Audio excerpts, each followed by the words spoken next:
So here's what the finished product looks like. So I chose a nice charcoal, kind of dark charcoal color for the headliner material. You can see it starts in the front, extends all the way to the back where the rear windshield is, and the top is painted black. So it really blends in with the pads on the roll bar cover. So that's what it looks like from the front, and then coming around to the back gives you a better view of the painted hardtop, the headliner, and let's go ahead and get started on the work. So the first step in the custom headliner project is to measure the areas and cut the foam board that will serve as the backing for the headliner. So this is a TJ hardtop. It's one piece. It doesn't have the removable freedom panels like a JK or JL does. So it's really going to be two large rectangular pieces, one that fits in the front of the molding that's in the center, and one that fits in the back behind the molding. So you'll want to take a couple different measurements. So I'm going to go on mine from where this angle is over to the other side where the other angle is. So I want it to sit right up against the portion of the angle here or the top that slopes up. So I took the measurements we've got in the front, so from here to here, 47.5 inches, and in the back it looks like it goes down very slightly to 47.1. We're going to cut the width 47.5 and then trim it if I need to. You also want to take 3 different measurements lengthwise. So from the molding up to this line right here, do that on the right side, the center, and the left, and all those measured at 30.5. In the rear, just kind of walk around, take a look at that. So it's slightly smaller back here, but same idea from the angle to the other angle, and that is 47 in the front, and it looks like it also decreases slightly from here to here in the rear to 46.5. So same thing, I'm going to cut the width at 47, trim it if I need to, and then the depth here is 24.5, again measuring on the right, the center, and the left-hand side. So now that you have the measurements, we'll come and transfer them over to this foam board. So this is 1/2-inch foam insulation board. It's a 4x8 sheet. I got it at Home Depot for just under $13 for the entire sheet. And I ordered this fabric from Sailrite. So this is they call it it's like trunk liner fabric, but it's a nice charcoal gray color, heather gray color. So I think that'll look good against the black on the hardtop. I'll put a link to this in the description. The width of the fabric's 54 inches. So I have to do some trimming, but let's go ahead and mark up the foam board and start cutting out. So I wanted to point out one thing I would have done differently, particularly with the latch here. So I would have cut out more of a section in the foam board so the latch can fully extend. So it was obviously possible to get the top back on the Jeep, but basically I had to lift the rear of the top up, make sure that I had enough room for the latch to fit into the groove, and then push it down, and then let the rest of the top down. So cutting out, as kind of a rectangular section here, so the latch can come all the way back should make, reinstalling the top much easier.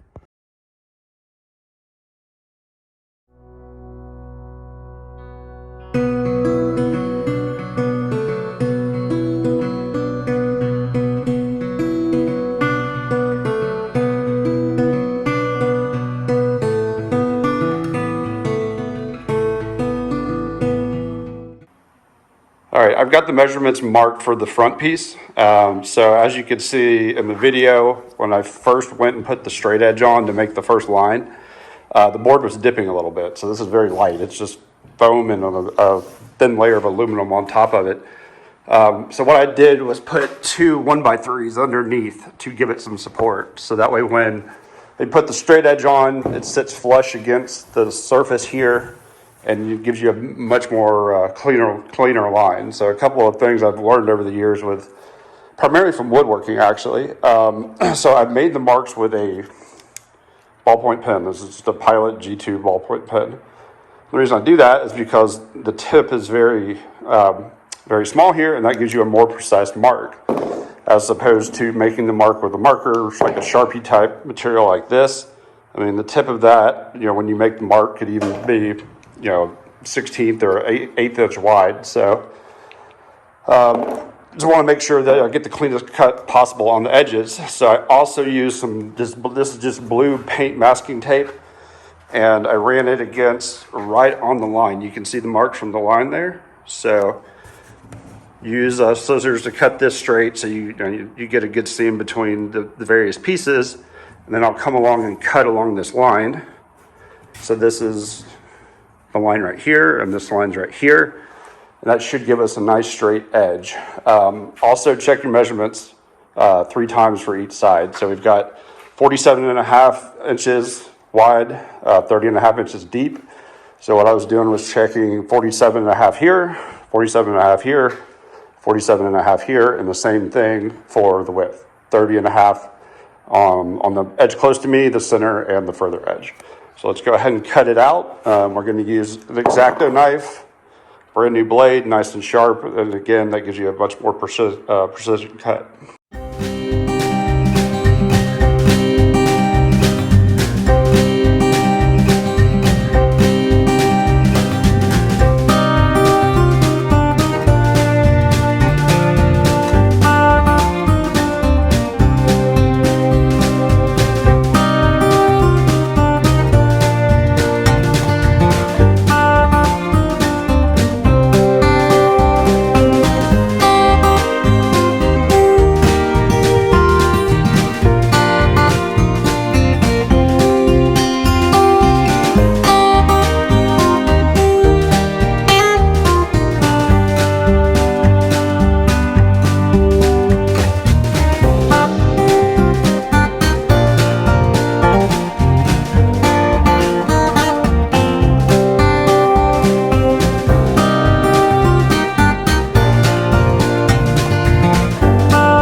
All right, first piece is cut. So when you're cutting, just basically take your time, go nice and slow. I was making sure that the tip of the X-Acto knife passed all the way through the board. So I have my finger down here, not on top of it. You don't want to obviously cut your finger, but just kind of guiding it along to make sure it made a good clean cut all the way through. And then went back a second time. Some of the material here just sticks together. So let's run the X-Acto against the cut again, and that'll free it up from the board. So as you can see, there's a little bit of trimming to do, a couple of areas to trim down. Same thing over here, but for the most part, it's a nice clean cut.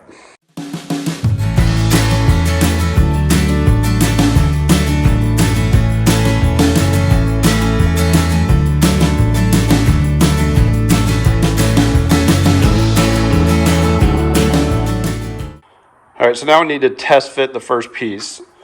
So I put these Ryobi batteries on top of it just to give it some weight and try and push it down against the top. So you can see up here at the front, it's pretty close on this line all the way across. So I'll probably just slide it up a little bit here. And then on the right edge, it follows that line pretty well to the back as well. But when you come around from this side, you can see that it's pushed up against this plastic piece, but there's a gap that starts to rise. So it looks like there is a taper from the front to back. So what I'm going to try and do, so you'll see I made a mark here, and that mark lines up with this line. And I'm going to try and slightly taper it from that mark back there to this mark right here. So I'm going to draw a line with a straight edge, then try and cut that out. So let's see how that goes.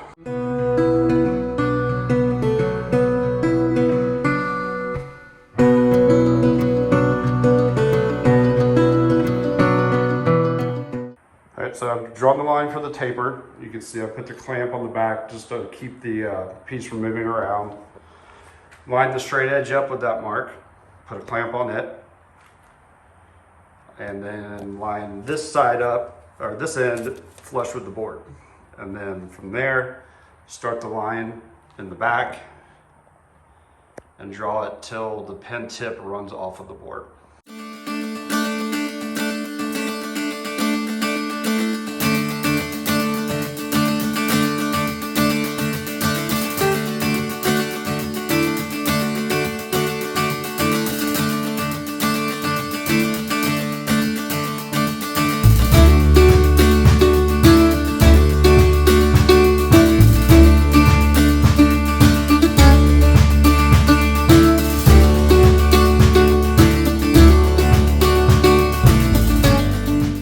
All right, so we've got the board back on the hardtop to test fit it again, put the batteries back on, line up this line and that edge of the right edge. Same thing over here, left edge in the line, and then come around back. You can see that the board is now sitting flush against the top. It's not quite to the edge of there, but that's pretty close. You look down through towards the front, you can see it follows that line more closely now. So once we have the fabric on here, of course it's going to wrap around the edge of the board. Well, actually wrap that way, and then that should be a pretty good clean fit. Right, one other thing I did was mark the sides while it's still on the top. So we've got the front, the left, the right, and the rear. So that's just for orientation when we're adding the fabric to the board.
All right, so we're test fitting the second piece. You can see that the board is right on our line there. Looks pretty good along the back. Over here on the right, there's also a taper. I think this one's going to be more slight, but you can see I made the mark right there to go along with the line on the hardtop. And then make sure everything's pushed flush up against the plastic piece. Those edges look like they're in line. And the same over here. So we're going to cut the taper on this piece and then test fit it again.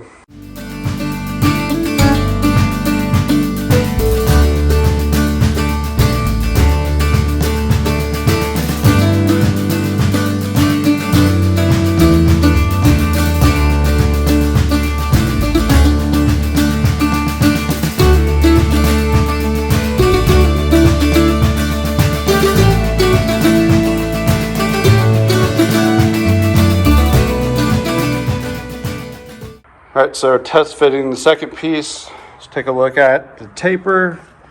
Looks like the edge of the board lines up with the line. It looks good going up to the front. Same on this side. In line up to the front. pushed against the plastic piece in the center. And check the line up here as well. Looks good. These two pieces still look good.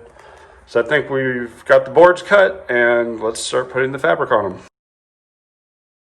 We laid the carpet down on the floor so we can get it nice and flat, and we're gonna measure the fabric so we can cut it. So I've used this Craig multi-mark tool. This is a very handy tool. Set it to 2 inches, and I put marks on each side, on the right, the center, and the left at 2 inches, and we'll fold the fabric over to onto those marks. So we're going to use these sewing straight pins to tack the fabric on the corner so we can get a good measurement.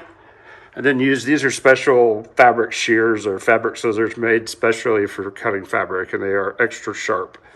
And then we will use this piece of chalk to make the line where we'll cut the fabric.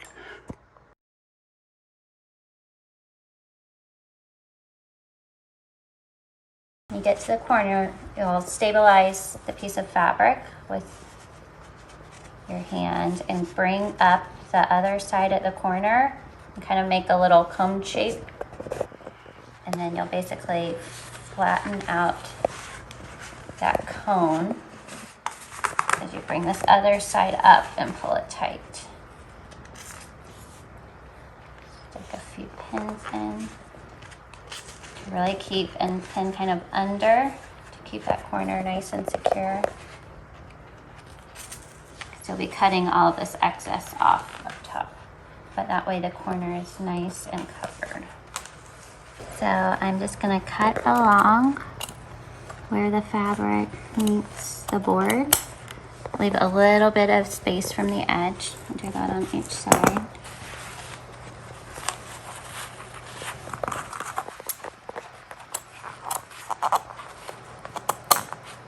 Then, just so we keep that corner nice and covered, basically gonna cut a triangle, so going straight up, but to leave a flap of fabric to cover that corner.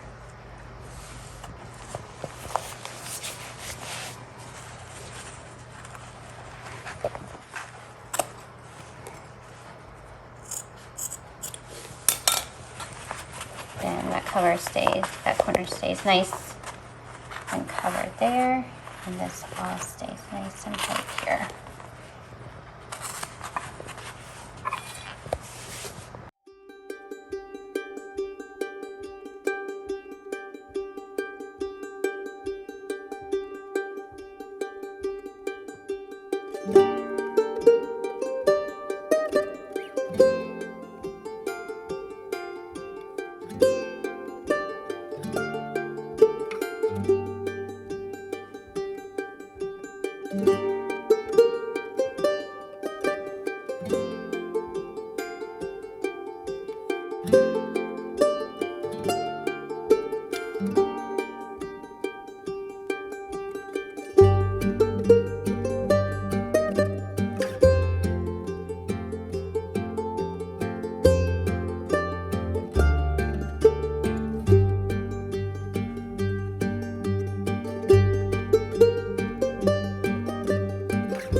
All right, so the adhesive we're going to use is the Gorilla Glue Heavy Duty Spray Adhesive. So you want to shake this up before you use it. Hold it about 6 to 8 inches above the surface of the board and the fabric, and then just spray it nice and thoroughly. So leave one side of it pinned like we have here. That way you can lift it up, spray both the board and the fabric, put it back down, spray these edges, and then press everything together firmly. And it says try and hold it for about a minute, but we're just going to press it down and maybe use a roller to make sure it sits correctly.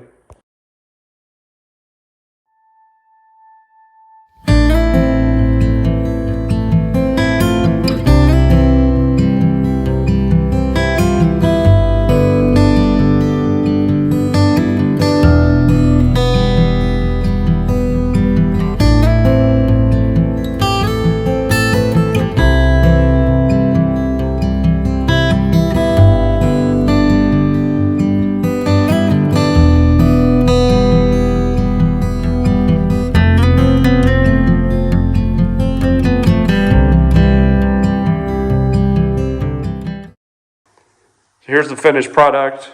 You can see the corners are nice and neat.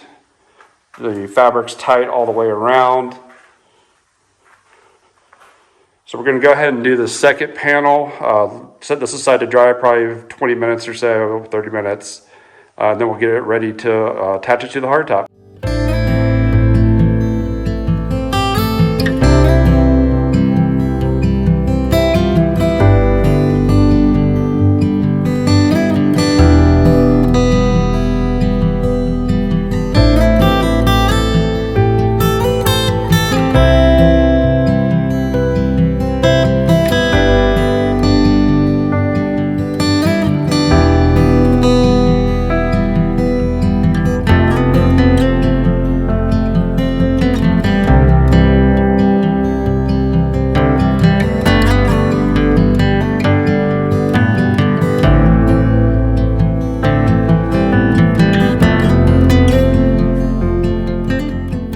This gives you a good idea of why labeling the front, the back, the left, and the right is important. So as you can see, once the fabric's on, I could still see the F and the R for rear up there. So I just went ahead and remarked those so that way we know what side the taper's on and which way, which portion of the board should face forward. All right, so both pieces have been drying for about an hour now, and we are going to use this Gorilla heavy-duty mounting tape to attach the boards to the hardtop. There's two versions of this. There's like a regular duty that's clear, and then this heavy duty mounting tape that's supposed to be rated up to 30 pounds. So I actually used this heavy duty tape on my tailgate table project, and it's held up really well. So I wanted to go with the heavy duty version of the tape. It's double-sided. It's really tacky. So what I'm doing is cutting pieces. I'm start out with the rear panel, cut out pieces the length of these portions of the top that are raised here. A couple of things to kind of keep in mind while you're doing that. I'm using this sticker squeegee or straight edge. I mean, you can really use anything similar, straight edge or a roller. Just go ahead and lay this down slowly, and when you smooth it out, start from the far end and work towards closer to where you are. So, because if you do it the other way, starting from here, going to here, it tries to push that tape up over this plastic part in the center. So we're going to get the tape down, test fit everything, and then we'll we'll finish it up. So for the pieces of tape, they're going to attach to the left and the right ends. So I just laid the tape out here and cut them to length. These are the pieces that are going to go along this edge right here. So they're going to be a little bit longer than these pieces that are raised. All right, so all the pieces of tape are in for the rear panel. So now I have the left side, the right side, the center, the channels, and then there's a piece that runs all along the back here, side to side. You can see there's a little bit of curve right here on this lip. So all the pieces are in position. One thing I did want to mention, this tape is permanent. So if once you put it in place and press it down, if you had to try and pull it back or remove it to reposition it, it's probably going to pull the paint up with it. I mean, it's not the big end of the world since this part will be covered, but one thing to keep in mind. So I'm gonna grab the rear panel, just make sure everything looks good, no tape showing, and then we'll go ahead and permanently mount it to the tape. All right, here's the rear panel. I've got it lined up and made sure it's flush against the center piece of trim. I don't see any tape in the corners. I'm not pushing it down right now as much. Don't see any tape in the corners there. Let's check it from the front. Okay, you can see a little bit of tape there. May trim that up. The other side looks good. All right, I pulled all the plastic off the tape. It's ready to attach. Double checking, make sure the front and the rear and the left and the right are lined up. Like that. And I'm going to start by attaching it to the top end so I can push it against that plastic trim piece and then lay it down.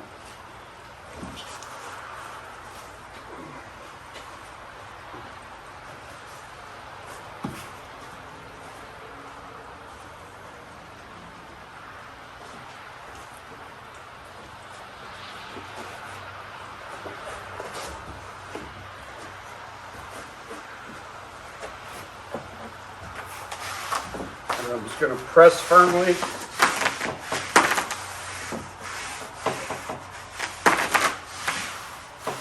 Like this. You can hear it. You hear the paint or the board, the foam board moving. And I'm going to keep doing this for about 60 seconds to make sure it's good and firm. So just a quick timer.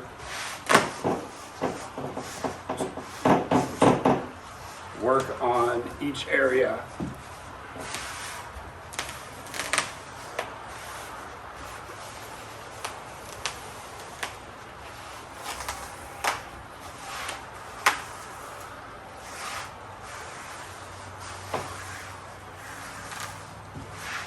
Okay. Now that's actually going to help. That may actually, looks like that actually moved the fabric, so we're not going to do that.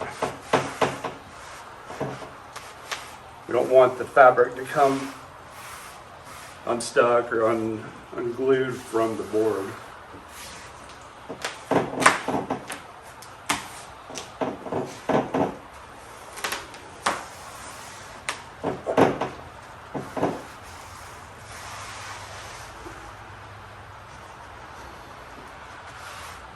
All right, I think we're good on the rear panel. Okay, all the tape is down for the front panel.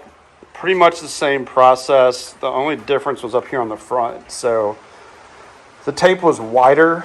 So if you see right here, like I couldn't put a piece of tape at the full width across here because it's going to extend over this line. And the front panel stops on the inside of this line. So I ended up just cutting individual pieces to go in between.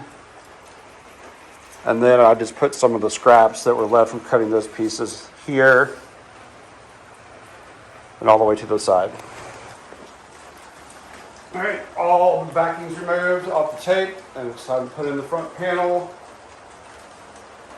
Again, push it up against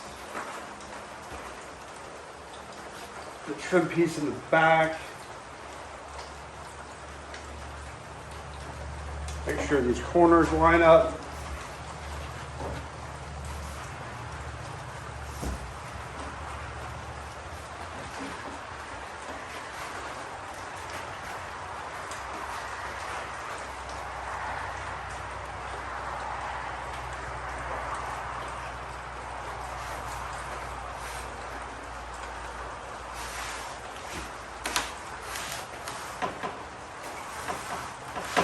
Push it down.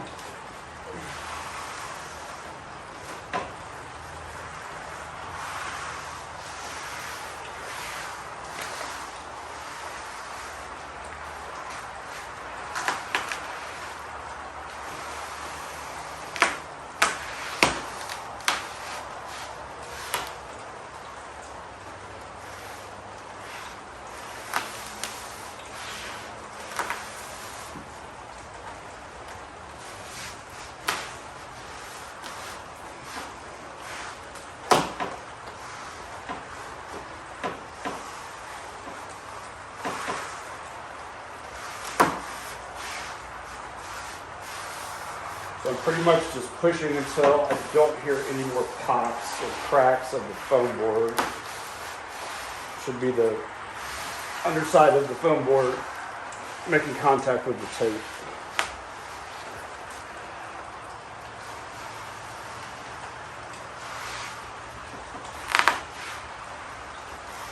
Don't forget to push along the front as well.